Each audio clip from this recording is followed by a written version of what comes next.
So welcome everyone. We're about to get started. Thank you for coming to the talk on measuring organized crime groups in Rio de Janeiro. On behalf of the Institute for Latin American Studies and the Lehman Center for Brazilian Studies, I want to welcome you guys. Give a brief introduction of our speaker and our discussion for today, and then turn it over to these folks. So we have the honor of having Joana Monteiro here as our speaker. Joana Monteiro is a visiting scholar here at the Institute for Latin American Studies. She's here as a Lehman Visiting Public Policy Fellow, where she's conducting research on public security in Brazil and elsewhere. Joana Monteiro is a professor at the Getúlio Vargas Foundation School of Public and Business Administration. And she's the head of the Institute of Public Security and is expert on public security crime in Brazil. And so she's going to be talking today about organized crime, both kind of drug gangs and militias in Rio de Janeiro, and talking about some approaches and methodologies to understanding territorial criminal enterprises. We also have the pleasure of Professor Eduardo Moncada, who's a professor of political science at Harvard College, will be here to provide some commentary after Joana's talk. Professor Moncada is a PhD in political science from Brown University, and he's working on research. He's working on a book project on the connection between formal and informal institutions. So without further ado, I'll turn it over to Joana. Thank you very much. And then we should have some time at the end to answer questions from the audience. So yes. There, right?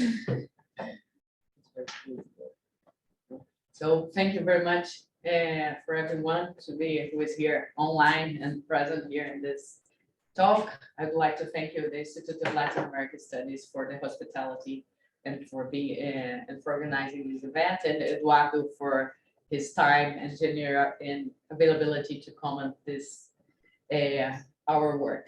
So I'm very happy to be here today. I'm gonna talk about territorial criminal enterprise. I'm gonna explain during the presentation what we mean by that. This is a project that we have started like 2 years ago. I finally have time here in Colombia, like to wrap it up.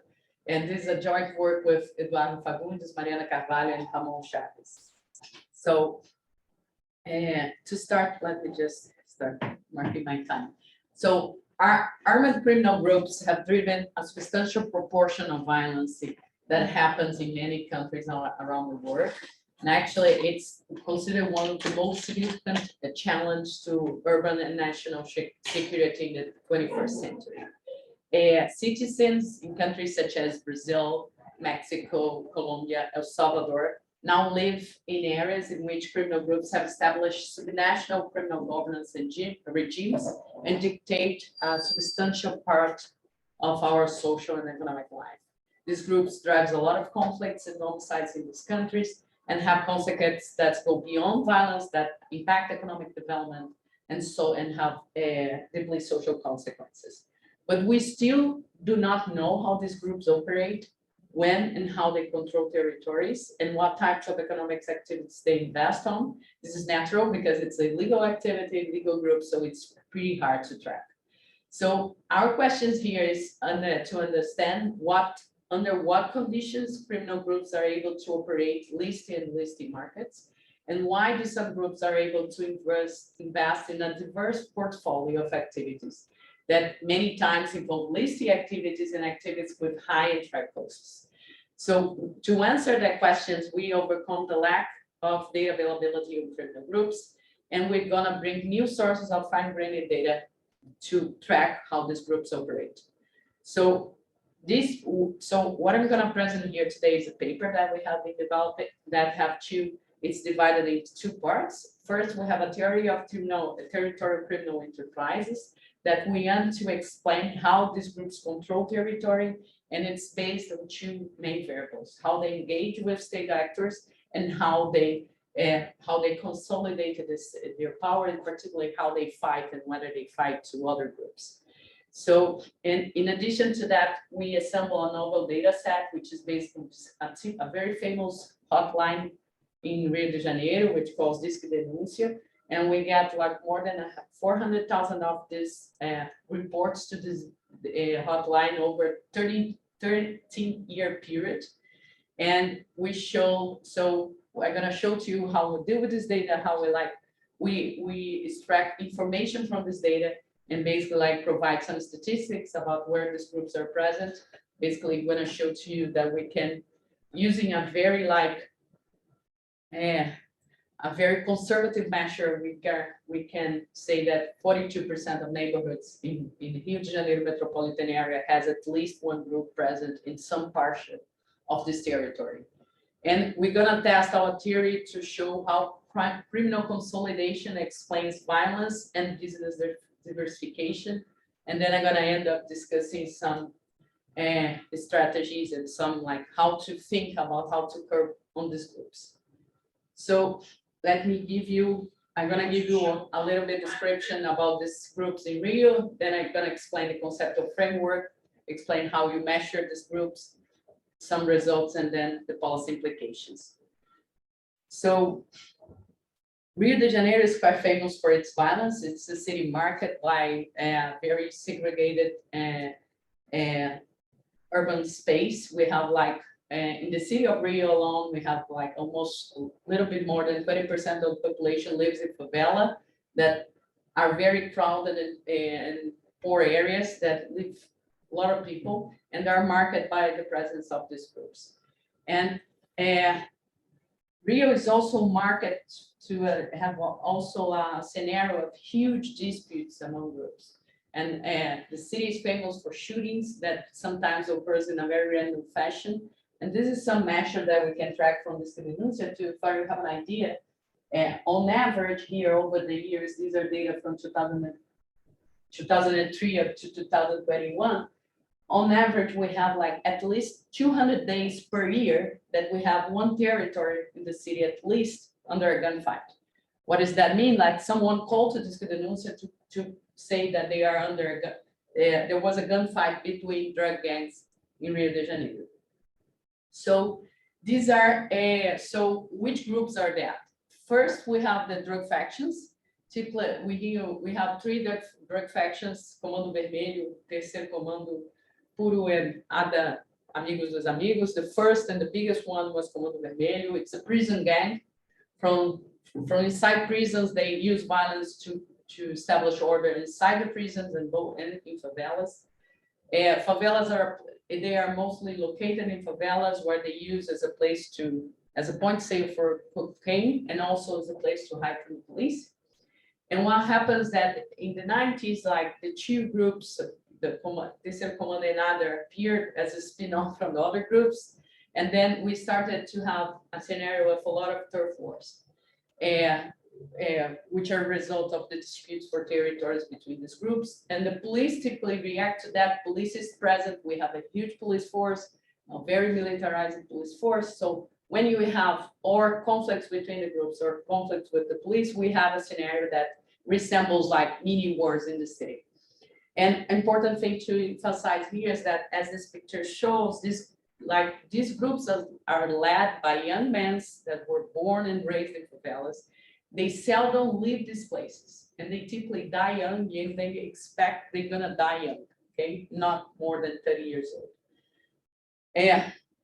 So the other type of group we have in Rio is that militia groups, and we started to know the presence in the late 90s, and we started to talk a lot about them in the mid-20s. So these are police-linked groups, involve former and even on-duty policemen. They firstly appear as a solution to the problem, to the drug gangs, but then they started to show their problems. So they are extortion rackets, they charge for security, and we have a lot of this. So, but they become actually multi-product enterprises. So there are reports that they are involved in real estate, selling of gas canisters, local transportation about cars, gambling, and a lot of stuff. And we do have a lot of claims that they have increased a lot in the recent years, but we really do not have any data on that. So Another important thing to emphasize in Rio, as I briefly mentioned, it's a city, the police there is quite violent. So the police in Rio alone, just the state of Rio, officially kills 150 people per month. So it's quite, and it's levels that are increasing over time. And it's quite, and this is a result of these confrontations between the police and these groups. So what I want to do in our conceptual framework here is to what happened there. So we typically look at these groups, there are two different things, and compare them according and emphasize their difference, mainly due to like the difference in human resources and differences in their main business activities, which is drug trades more focused on illicit drug trade and militia as extortion rackets. What we're going to claim here is that this difference overlook the similarities that they may have. And we want to claim that both groups are territorial criminal enterprises. This is a term that Desmond Arias has coined like in his book in 2006. But we define territorial criminal enterprises as a type of criminal actors which monopolize coercion territory in order to establish local monopolies of illegal and legal goods and services. So these are profit-oriented groups, and the control of the territory is the basic for their business. But the crucial thing is how they're able to establish the monopoly of coercion or dispute the monopoly of power with the state. So in order to do that, they need to fight two enemies, and we need to have this in mind all the time. One enemy is the state, like the state enforcement actors, who is responsible who in theory is supposed to detain the legitimate monopoly of use of force. And the other are criminal groups who are constantly like trying to dispute over territories. But one very important thing that is very established in the literature of political science is that these are not parallel states, which many times we refer to that, but like there's a buoyant literature in political science that emphasizes the state agents' complicity with these groups. So we have several terms in the literature to refer to that: symbiotic relationship, complicit state, raison of criminality, and so on. But this is one point that we want to emphasize. So the crucial difference here would be that both groups do need the state, do need to engage in some corruption relationships with the government. The difference is that the size of the intersection between the engagement between the state and with the militia is much bigger than with drug gangs. And then we can, so Desmond Arias has this 2x2 table, which is basically like he has this degree of criminal consolidation and degree of state and territorial criminal enterprise engagement. He used that to understand criminal governance. What we're going to claim here is that we can use the same two variables to understand levels of violence, but also business diversifications, to understand how these groups interact and which activities they invest. So what we mean by degree of criminal consolidations is whether a group does have a solid control of the territory. Like they can say, I'm here, I'm okay, and nobody's gonna dispute with me, and fine. So in order to achieve that, it depends on three things: military investment. So some groups achieve that by like investing heavily in weapons. Another is that depending on the characteristics, the geographic characteristics of a territory, it's easier to protect it or not. And the third one is whether they are able to manage agreements between other criminal groups. So the other dimension is the degree of state and criminal groups engagement. So they may have two strategies, like they can opt to a strategy that bribe state agents in order to not repress them or enter in direct confrontation, which would mean a lower degree of engagement.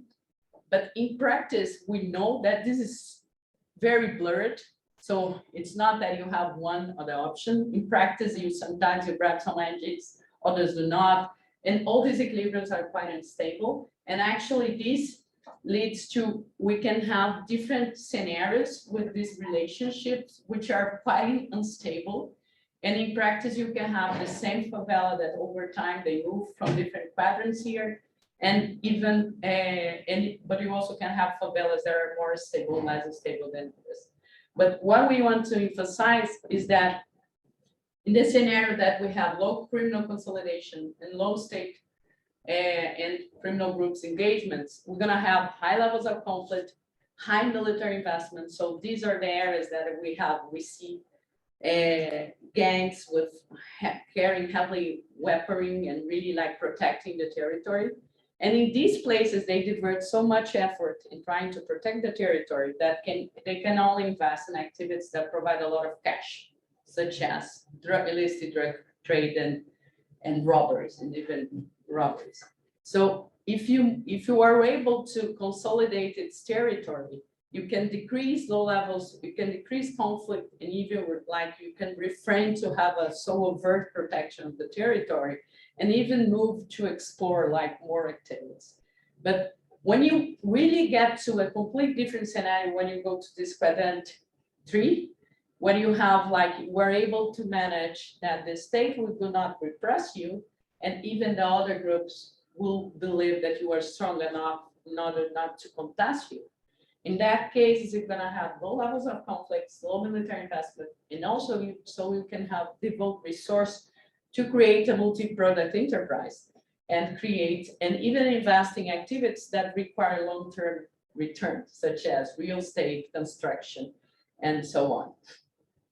So we're gonna use this framework to guide one empirical analysis. So basically what we're gonna test is we're gonna measure, so we're gonna do from here, is that we're gonna use this denuncia to measure the presence of these groups to see how they evolved over time, which neighborhoods they are present, and then check whether criminal groups that are consolidated in the territory, they're gonna explain how we measure that.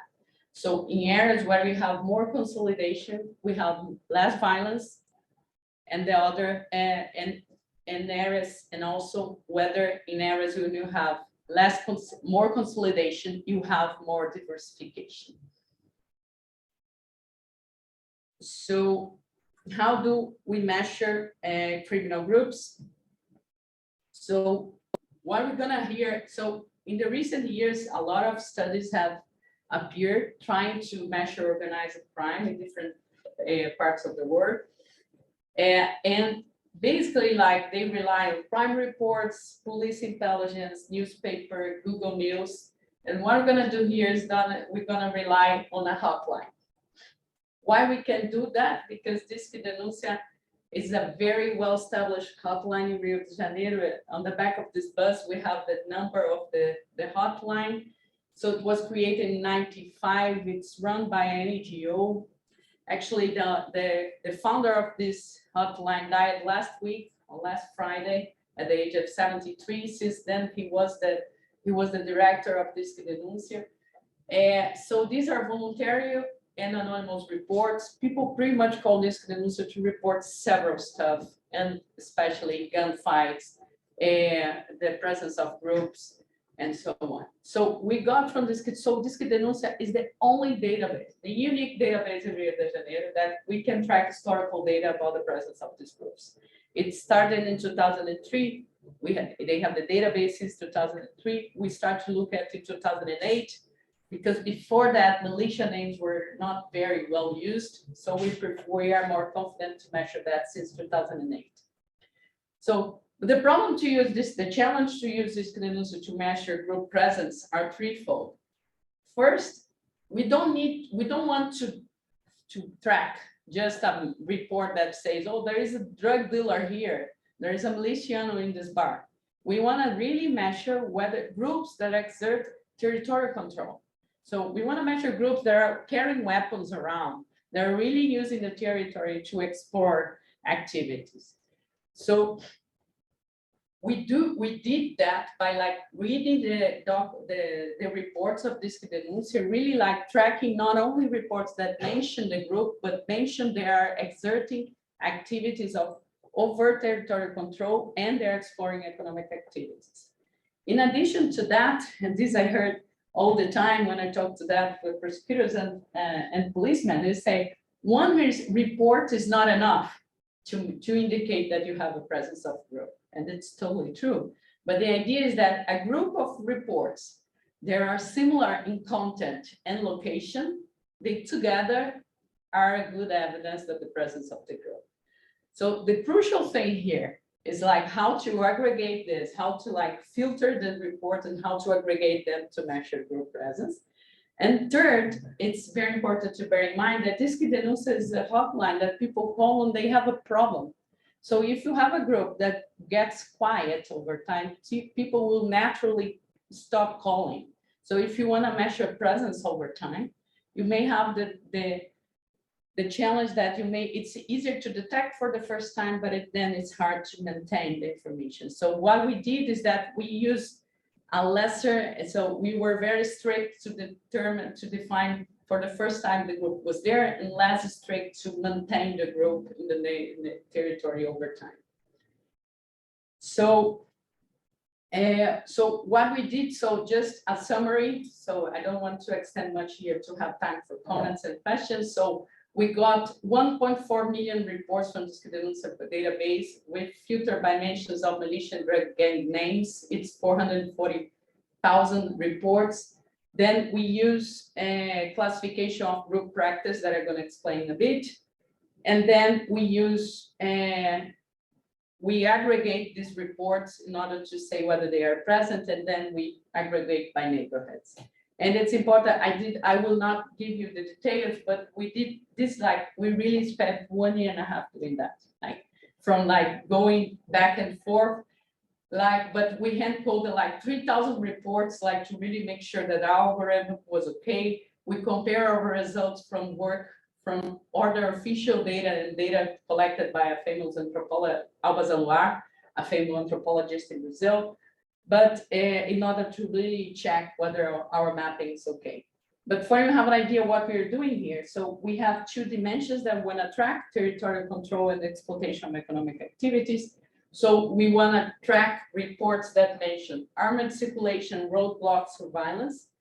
And so what we do is that we use regular expressions that are combinations of keywords that explain, that indicates the overt territorial control. And we also have a huge list of economic activities, both listy and relisty, and we run a code over the reports to see whether there are mentions of that. So this is an example of what we do, so a detail. So in one thing that we also realized doing this job is that we could not really match the reports to the favelas. So basically what we have here, these are favelas borders, and the dots with different colors are the indication of the groups. So whenever they have colors, because we can identify the group. When they don't have colors, there is not the group name. But you see there are a lot of reports outside the favelas. So what we did is that we needed to create a measure to say how close it is, right? So we use a hierarchical cluster that aggregates dots that are within 300 meters, and then we create these clusters. And whenever in these clusters we have 2 mentions of territorial control and 2 mentions of, now I can't remember if it's 2 or 1, we changed that so much. But I think it's 2 mentions of territorial control and 2 mentions of economic activity, plus the name of the group. This is when we consider that we have group presence. So it's a very rigid indication about the group. So by doing that, we have these clusters for the whole metropolitan area of the city, and then we can aggregate that within neighborhood borders, which are these blue lines here. So this gives us this map that shows at the neighborhood level which groups are present. So black is when you have just militia, purple when you have more than 1 group, red is only Comando Vermelho, and blue it's more than 1 drug gang. So, and we can do that per year. This is 2019. So we can construct a panel data analysis in order to track this. So what we can do, what we can see over time. Actually, this is for metropolitan area. So what we do see is that we see a little bit of consolidation over time, like having just one gang in one neighborhood. So especially here for drug gangs between 2009 and 2015, and then militia groups a little bit over here. But these graphs shows the difference between groups. Basically, like we see that Comando Vermelho is by far the largest. And in the metropolitan area, they have increased a lot over time. When you split this between, when you separate between Rio City and the outside of and the metropolitan region, we see that this increase is driven by the metropolitan region, the outskirts of Rio. And you see this increase here, and you see a quite difference here since 2018. You see an increase, a little increase in militia and TCP and decrease in ADA. But more importantly, like the key thing we are bringing here, it's the description and analysis and which activities these groups are exploring. So we here in this panel, we separate between illicit and illicit goods and militia and drug gangs. So basically, as we expect, pretty much all drug gangs sell illicit drugs and militias do extortion. But we do also see a lot of militia groups selling drugs and a lot of drug gangs do extortion. And also we see a lot of them, as we expected, a lot of militia groups are engaged in TV transportation properties, but we do also see drug gangs investing in these markets with a lower frequency. But it's also interesting to see how some activities actually decrease its importance over time, particularly internet and transportation for both groups, and whether other activities such as electricity and water increase their importance over time. Which I will claim later that I think this is very related to the nature and to opportunities in each of this market that vary over time. So, and what we can see too, so we can use this table and split activities between the number of listed and illicit activities these groups explore, and you see that both groups explore more or less the same number of illicit activities, but indeed militia groups is this one have a higher level of diversification than drug gangs. So what is we're gonna do next? So we're gonna see, so these are regression tables. So where am I regression? So it's not here. So just a minute. I think I had that.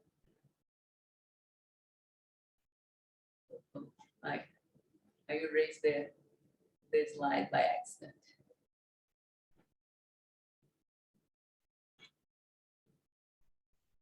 Okay, I really don't have the regression here. So what I'm gonna do here, we're gonna do is that we're gonna regress the number of we're gonna see whether neighborhoods with presence of only militias, only one drug gang, and more than one group have higher homicides, gunfights, and shootings than neighborhoods that do not have any group presence.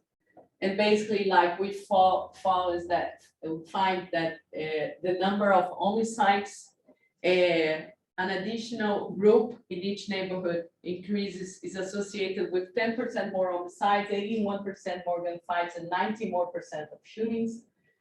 And relative to neighborhoods with no groups, neighborhoods with one drug gangs increase homicide by 50%, and gunfights are much more intense in drug gangs in neighborhoods with more than one group, or but even both groups will have like higher likelihood. But basically what this table shows is that the number of groups increase violence, on the other way around, less groups and more consolidation is associated with less violence.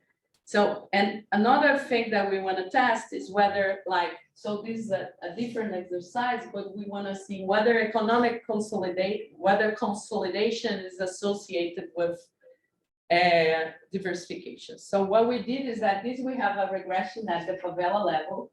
And for that, we used 3 years of data from data that was coded by Alba Zalua, anthropologist in Rio. And she did a very seminal work on to mapping these groups. So we use her data to see how, and then correlate with our measures of economic activities. And basically what we see is that whether a favela, if we consider that it's a consolidated, so we get a favela from militia and then favelas from drug gangs, and you see whether in the within 1 kilometer radius, whether there is another group. So the idea is that if there is no other group within 1 kilometer radius, we consider they are consolidated. So we're gonna see whether they have more economic activities. So this is what we show. This table basically shows that in favelas controlled by militia, when they do have another group in their surroundings, they do have less diversification. And this is especially true for illicit goods, but also important for illicit goods. We do not find the same results for drug factions. So, but we think it supports the idea that drug consolidation, criminal consolidation, especially for the groups that are very linked to police, are associated with an increase in business diversification. So I want to end up my talk here discussing a little bit some policy implications on that. This is I do not want to claim that I know the solution for that. And I always claim that nobody has a solution for that. And we need to recognize that. We have countries such as Mexico that is in the middle of a chaos, right? And really people do not have any clue about what should do. But the first thing we need to bear in mind is that these territorial criminal enterprise, they are not parallel orders, and they are not a consequence of absent state. Actually, their survival and their growth depends on the interaction with state policies and state actors. And we, in the past 30 years, we have implemented a lot of stuff. It's not that we do not have police. Actually, we do have a lot of police. And the biggest strategy, most of the time, we have tried, and we are still trying, this highly militarized police raids. And for a brief period of time, we tried the pacifying police units. But what this data, and I'm not discussing it now, but we can do that in the discussion. But what this data are showing is that so far, the government, we haven't succeeded in, the government have, the policy that government have has been very inefficient to curb the expansion of these groups. And any policy, so we really need to start thinking what we should start doing. We need to do something different, okay? And any policy we need to think, we need to have in mind that the many people who are supposed to implement these policies are often themselves corrupt. If we do not have that in mind, we're gonna not going anywhere. And anyone who have seen a lot of movies and TV series about Mexico, for instance, not only in Rio, can have several examples about that. So we do not, it's not enough to take adequate coercive resource to take territories and to retake territories and incorporate them under the state governments, but we really need to devote a considerable time of effort and resource to root out corrupt agents. Okay, and to have like a explicit oversight policy, and sorry, a policy to really huge oversight over people who really like the repression and the power to repress these groups. And in particular, one thing that it helps us to think this analysis is that frontline state agents, they cannot have full discretion to who they're gonna, how to decide key operations and who they target. And when we go back in Rio, for instance, so they have a lot of discretion. Like a particular battalion can decide which favela they will go or each person is gonna target. So what I claim here, and this deserves a lot of discussion, is that we need to define a clear strategy where the government says what are their goals, like, and who are the groups and behaviors they are seeking to deter in order to have a rule. And this rule may reduce the market for bribery to avoid repression, but also should increase deterrence against these groups, because then the groups can know what they should do to refrain repression. But Another thing that is we want to emphasize here is that there is a huge trade-off to fight against criminal organizations. So there is recent literature that shows that the policy to dedicated to seize illegal drugs, jail, kill crime bosses has not succeeded in many countries. So some scholars are claiming like something they call conditional repression. They say that we should target groups that produce more violence. So, and then you're gonna signal them and they're gonna like reduce violence. But what we are showing here also is that there is a pitfall in doing just that, because if you reduce, you do have a particular type of group that is have a comparative advantage in broken truths and broken agreements with the government and reduce violence. And then this group can explore several markets and become even more powerful. So we want to claim that we need to have like two goals. One is to reduce dispute among criminal groups and also reduce their revenues. And in order to do that, I want to emphasize two things that are completely ignored in our debate. One is that criminal justice system should put full attention on two types of crimes: homicides and illegal gun trade. Homicides are a flag of organized crime. So they are used many times for dispute resolution. So whenever you have a lot of homicides, it means there are some organized criminal groups are fighting for control territory. And the heavy weaponry are the crucial element to control territory. And the other thing that we want to emphasize that a lot of the discussion is highly dependent on the war on drugs, right?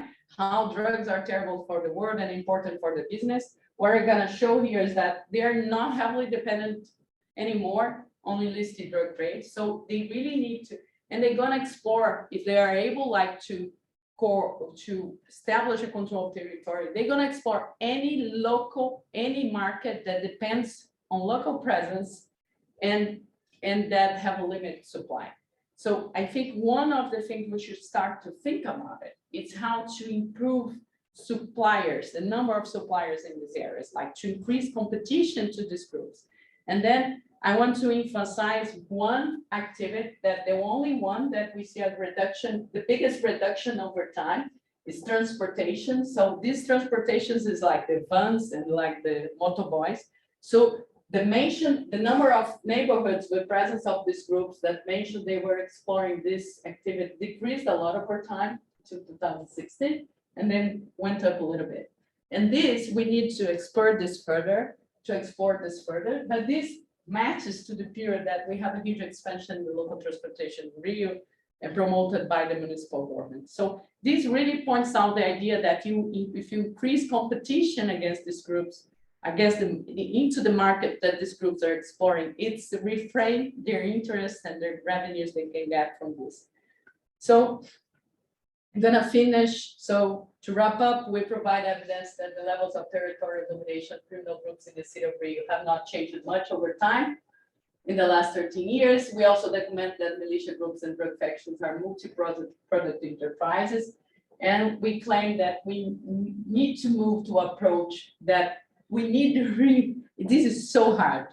It's a problem so hard to find that we really need multi-strategies that include state agents oversight, increased transparency of government strategy, improve investigation against homicides and gun trade, and reduce territorial criminal enterprise of revenue. Thank you very much.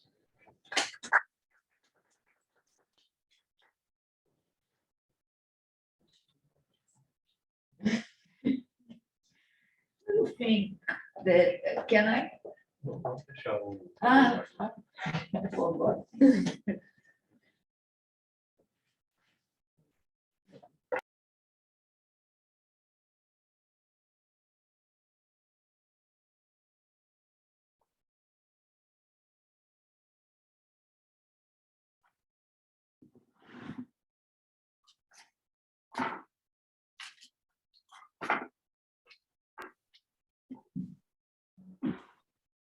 Hello, can folks hear me? Yep. Great. Okay, so I'll go ahead then, if that's okay. Thanks to Joanna for a great presentation, and to her co-authors as well for a wonderful paper. It's a pleasure to comment on the paper. And I want to highlight, start by highlighting 3 contributions that I think the paper makes, and then I want to raise some questions for the discussion. So the first contribution, Joanna kind of ended on, but I think is worth underscoring, is the economic activities that criminal enterprises engage in. Arguably in political science, our studies of organized crime in Latin America have mainly thought about these groups as drug trafficking. And while they're certainly involved in the drug trade, as Joanna and her co-authors show and argue, they engage in a variety of other economic activities. So by bringing attention to this, challenges us to consider how involvement in the market influence and are themselves influenced by many of the outcomes that we're interested in, like violence and relations with states and with communities. A second contribution is to urge more recognition of how the boundaries between legal and illegal economies is not as rigid as we normally think of them, right? So the authors show that criminal enterprises can be simultaneously involved in illicit economies, but also legal economies, real estate or consumer services. So this should prompt us to have more research on these legal firms and markets on the one hand, and criminal actors on the other hand. And finally, the paper gives us a provocative framework to start thinking about when we are likely to see criminal actors become more or less diverse in their economic portfolios, right? Depending on this intersection between consolidation and engagement with the state. And the framework is compelling, and I have some questions about the underlying logic, so I'm going to turn to those questions in this time. Okay? And if folks can't hear me, let me know. I can try turning off my video too at some point if for some reason I haven't. With this notion of criminal consolidation. So in the paper, I wasn't always clear if criminal consolidation is the same thing as territorial control. It sounds like the audio is choppy, so maybe I'm going to try turning off my screen here. All right, so hopefully that helps a bit. Let's see, where was I? Criminal consolidation. So I wasn't always clear if this is the same thing as territorial control or how you're defining both terms. So at one point, criminal consolidation is about, in the paper, power over an area and how stable the turf is. And I understand the issue of stability, right? But I was less clear. Is this power to control who enters and exits the territory? Is it power to shape everyday aspects of life? Power to govern? So it'd be useful to hear more about what you're meaning here by power. A second question is about state criminal engagement. So I'm not sure if this is the right term, because what you're talking about really here is not whether or not there's engagement between the two, right? Or the degree of engagement, but instead it's about the nature of the relationship between the state and criminal enterprises, right? So as I read the paper, I thought the difference is more about, is this a relationship that is transactional, or is it a merging of the two actors, right? So under the transactional, the state and criminal actors periodically come together and exchange some resources. The criminal provides some money, the police provide forbearance, right? They look the other way. That's one end. The other side of the relationship is really, it seems like a merging of criminals and the state, right? Where the organization is really a fusion of people from the criminal underworld and the state that jointly shape criminal activity. So it might be worth thinking a little bit about the label, right? And relatedly, I wondered about the level of analysis for this variable. For example, we could imagine scenarios where the police cooperate with criminals, right, to allow them to engage in illicit activities, but maybe politicians at the favela or the neighborhood or the municipal level have a more conflictive relationship with the criminal enterprise. So I'm wondering how the variable might deal with misalignment across the levels of a third point is the framework as it's depicted in Figure 1. So in Figure 1, I understand why in quadrant 3, right, where criminal consolidation and engagement is high, I understand why we would expect to see the criminal actors kind of diversifying the most their economic activities. But I'm less clear about what you expect to see in quadrant 2, where there's high criminal consolidation, but low state engagement, right? So here the criminal actor doesn't face a threat from rivals. So maybe we expect it to invest in other economic activities. But since it has low engagement with the state, does that mean that it's not going to invest, given the uncertainty about whether the state could be a threat? In a way, it seems like quadrant 2 isn't an outcome, but maybe a stage in the process of moving from quadrant 1 to quadrant 3, right? And the same with quadrant 4, where there's high engagement but low consolidation. Could that be another stage from quadrant 1 to quadrant 3 as well, right? And relatedly, in context of high violence, I was wondering if the failure to diversify, right, or the pulling out of other economies might be less of a strategic choice by criminal actors and more of a forced choice, right? So why? Because in those conflicted territories, I wonder if formal legal business activity itself declines, right? Less people want to deliver gas canisters, food, cable, internet in these conflictive spaces out of fear for their own safety. So does that reduce the supply of formal legal activities that criminal enterprises might be able to tap into? So less a strategy, more a forced choice. Fourth, I think it would be good to bring society, the territories under control, more into the analysis and the theory. Why? Because the outcome that you're trying to explain here, right, it seems to require a lot of engagement with actors beyond the state. So engagement with business owners, consumers and the clients, other private sector actors that facilitate business operations. And if the criminal actor isn't relying only on violence, right, to enter and run those illicit, it seems to open the door for more dynamic relations between criminals and society, right? And so it might be interesting to kind of bring that a little bit more into the argument to see how that pans out.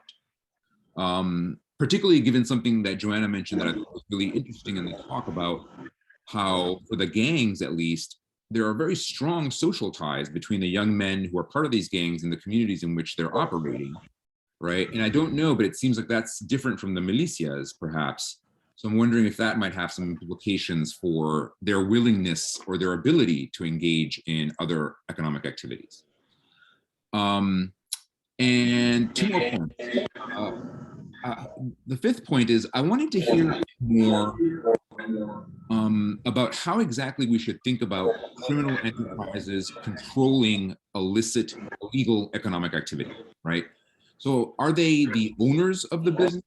Are they only charging a tax on the entry of things like gas or cable or buses into their territory? And if that's the case, right, if they're only charging a tax, does that really mean that they're involved in the legal economy, or are they just kind of putting up toll booths, essentially, right, that legal economies have to traverse? Another form of extortion, essentially. What's the nature of criminal enterprises getting involved in legal economies? Like, what's the range of potential forms for that? And then, you know, the empirical analysis is really impressive and a big contribution. And I had one question then about one of the key findings here. So I see the logic of why a militia would diminish their involvement in legal economic activity when the neighboring favela is controlled by a drug gang, right? You have an enemy, so you have to focus really on protecting your turf. But you seem to also find that they also reduce their involvement in illicit goods, I think by about 58%, right? So I was wondering, why reduce illicit economic involvement, right? Is that a strategic choice? Maybe wouldn't they want to kind of maximize to wage war against their rivals and fund their soldiers and fund the weapons that they need? So I was wondering if you could unpack a bit more what I think is a really fascinating finding, unpack a little bit what you think is the logic here or the mechanism here a bit more that's leading the militias to undertake these more counterintuitive responses. And then I have a bunch more smaller points and questions, but I'm going to email those to Joanna because I don't want to take up the time. I'll open it up for conversation. But thank you so much for just a great contribution and a great paper. Yes. Eduardo, thank you so much for your comments. Very thoughtful, very important. I just want to give you a quick answer to in order to open questions. Is like you mentioned, like we didn't talk much about like this relationship with other with society and other agents. We know it's a crucial thing, criminal governance, but the nature of our data here, we think it's not the best one to address these questions. But so this is why we are refrained to have this discussion. But I agree with you that in the theory we can discuss that. And the thing is, I think you have a very great point about the nature about this involvement in illicit activities, whether they are really only charging a tax and like increasing the portfolio of extortions, and whether they are really controlling the business. We really need to dig on that. My impression is that we do have both scenarios, and so it's quite fascinating to understand why. But I think the crucial thing here is that this data set opens like room to understand a lot of these things about the business they are exploring and to understand the strategies that you mentioned. So we are definitely gonna dig into that. Thank you very much. So we have questions here. So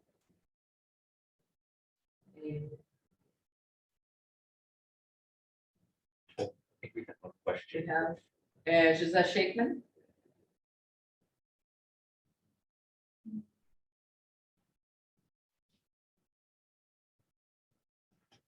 How can you make? You can simply open the audio.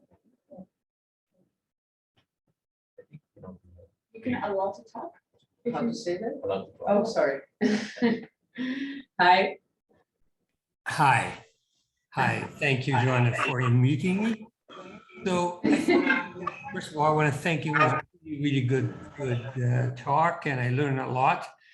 But I think there was a little bit of, and maybe you, of course, you know about this much more than I do, but what you're calling list activities are not really listed. So that's the main point. I mean, is that it's much more of a continuous. So if I'm building housing, but I'm not satisfied, nobody is going to come and enforce the building codes. And we had some disasters in Brazil, in militia areas about that. And you know, I don't have to satisfy whatever laws there are in terms of how do you finance for the buyer and so on, or how the rules for rent and so on.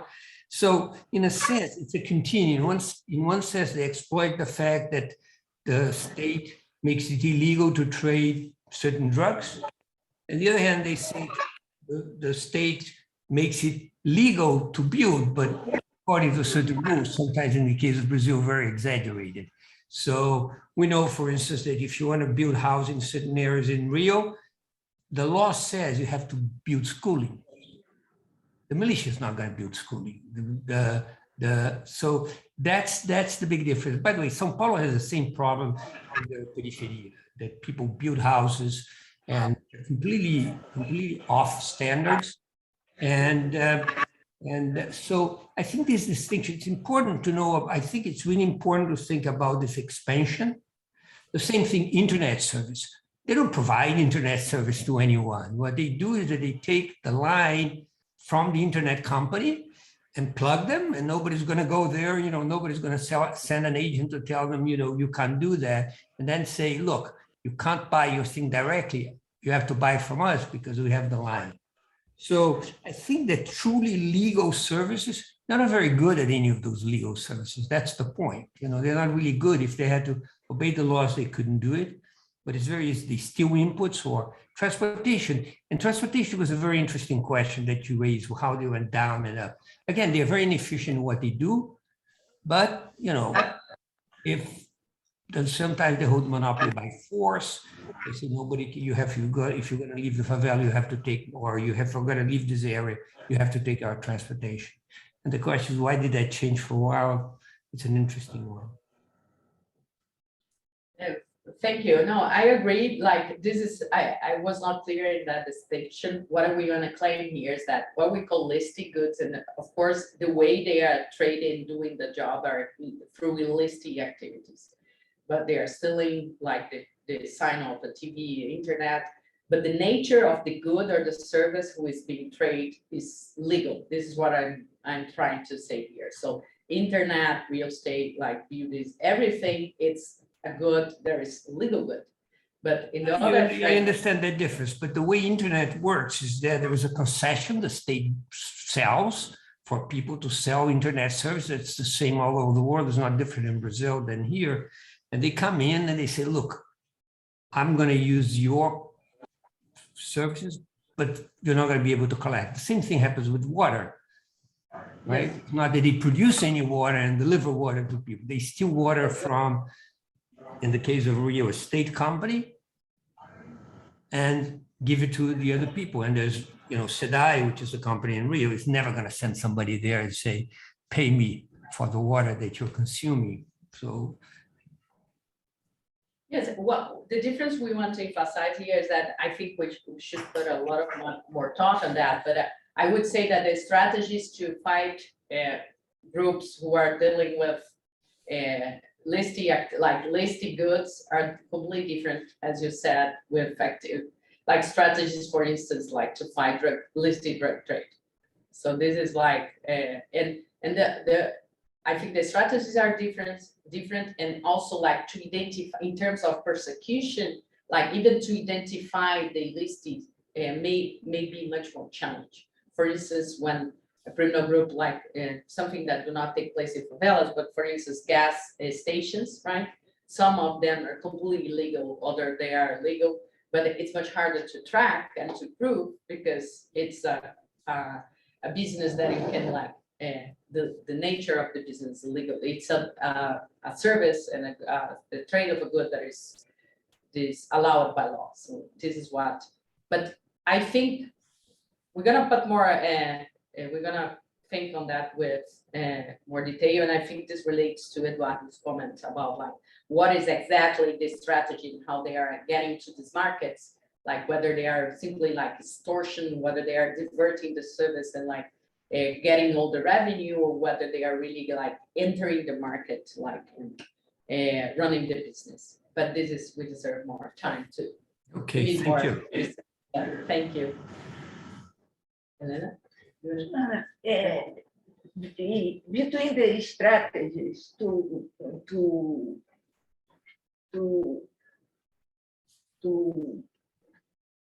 deal with the drugs, you don't think the legalization of marijuana and or drugs in general.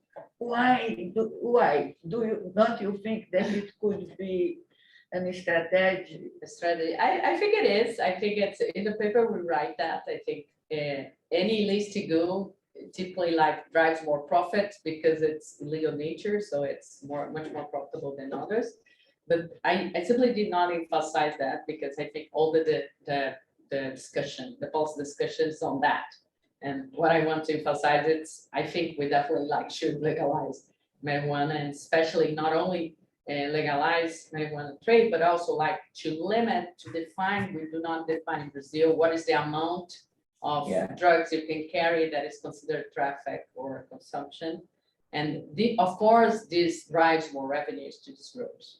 But I simply did not emphasize in the presentation, but a professor last week, she did a commentary saying that marijuana here is almost a medicine alternative. yes. Now, Yes. it was a goal of the combat marijuana, was a goal of the war on drugs, and now it's quite an alternative medicine.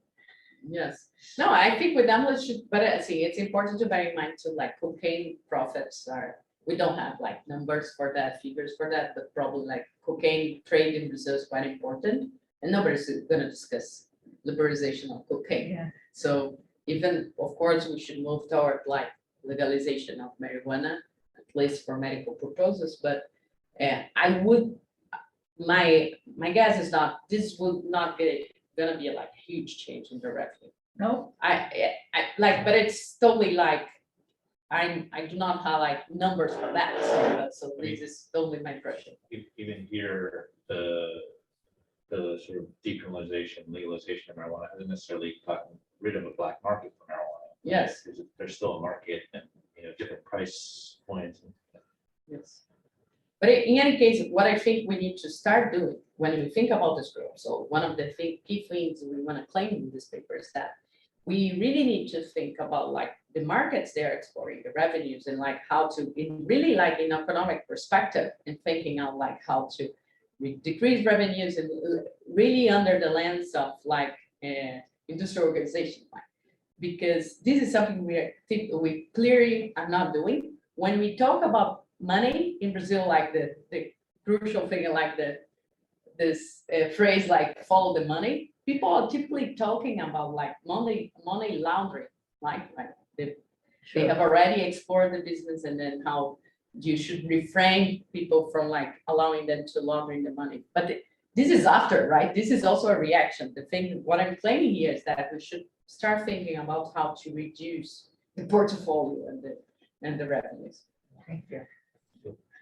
Our time is up, so we're gonna have to, our time is up, so we'll have to stop there, but I want to thank Joanna for the wonderful talk. I learned a lot. We'll have the pleasure of having Joanna stick around for next semester as well, so hopefully we'll have her to talk about some other topics that she's an expert on. I want to also thank Eduardo, who couldn't be here in person, but it was delightful to have you here, have your really insightful comments, and thank you so much.